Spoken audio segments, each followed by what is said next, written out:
नमस्कार दोस्तों। पिछले दो भागों में हमने प्रेम, विवाह, अपेक्षाओं और स्वामित्व की चर्चा की। अब एक और महत्वपूर्ण प्रश्न उठता है, क्या हम विवाह का निर्णय वास्तव में स्वयं लेते हैं या समाज हमारे लिए यह निर्णय पहले ही कर चुका होता है? जरा अपने बचपन को याद कीजिए। जब कोई बच्चा बहुत छोटा होता है तभी से उसके सामने विवाह की एक तस्वीर बना दी जाती है। उसे बताया जाता है कि बड़ा होकर शादी करनी है, परिवार बसाना है, बच्चे पैदा करने हैं। बहुत कम लोग उससे पूछते हैं, तुम जीवन से वास्तव में क्या चाहते हो? समाज उत्तर पहले दे देता है, प्रश्न बाद में पूछता है। मनुष्य जन्म से स्वतंत्र आता है, लेकिन धीरे धीरे उसकी चेतना पर परंपराओं की परतें चढ़ती जाती है। इनमें कुछ परंपराएं उपयोगी हो सकती है, कुछ नहीं। पर समस्या तब शुरू होती है जब हम बिना समझे किसी परंपरा का पालन करते हैं। परंपरा तब तक सुंदर है जब तक वह विवेक का स्थान नहीं लेती। किसी भी समाज को व्यवस्था चाहिए, इसलिए उसने विवाह जैसी संस्थाएं बनाई। व्यवस्था आवश्यक हो सकती है, लेकिन व्यवस्था का उद्देश्य मनुष्य की स्वतंत्रता को समाप्त करना नहीं होना चाहिए। यदि कोई व्यक्ति केवल इसलिए विवाह करता है कि लोग क्या कहेंगे, तो वह अपने जीवन का निर्णय दूसरों की राय से ले रहा है। और जो व्यक्ति अपना जीवन दूसरों की अपेक्षाओं के अनुसार जीता है, वह धीरे धीरे स्वयं से दूर होता चला जाता है।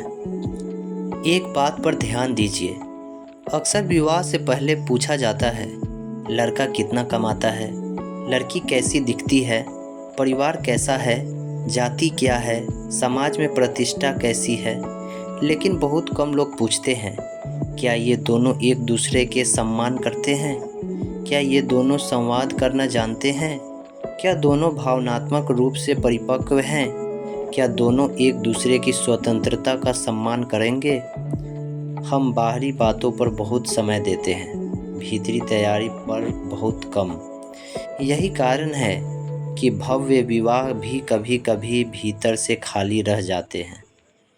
यह मत समझिए कि मैं विवाह का विरोध कर रहा हूँ। मैं केवल इतना कह रहा हूँ कि हर निर्णय जागरूक होकर लिया जाए। यदि कोई परंपरा आपके जीवन में प्रेम, करुणा और समझ बढ़ाती है, तो वह मूल्यवान है। लेकिन यदि कोई परंपरा आपको भय, अपराध बोध या अंधानुकरण में बांधती है, तो उसे परखना चाहिए। जीवन में सबसे बड़ा साहस किसी परंपरा को तोड़ना नहीं है। सबसे बड़ा साहस है किसी भी परंपरा को आंखें खोलकर देखना। यदि वह सत्य के अनुकूल है तो उसे अपनाइए, यदि नहीं तो केवल इसलिए मत अपनाइए कि सब लोग ऐसा करते आए हैं। याद रखिए, भीड़ कभी सत्य का प्रमाण नहीं होती।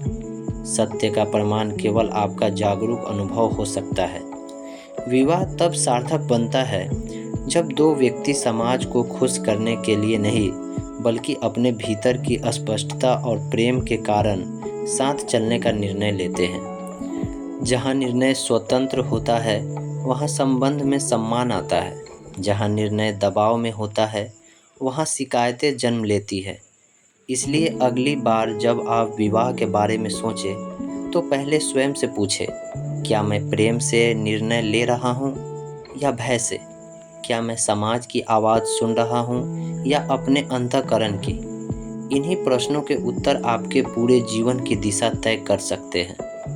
अगले भाग में हम समझेंगे कि स्वतंत्रता और स्वामित्व के बीच का अंतर क्या है और क्यों किसी को अपना बनाने की इच्छा ही अक्सर रिश्तों में सबसे बड़े संघर्ष का कारण बन जाती है। धन्यवाद।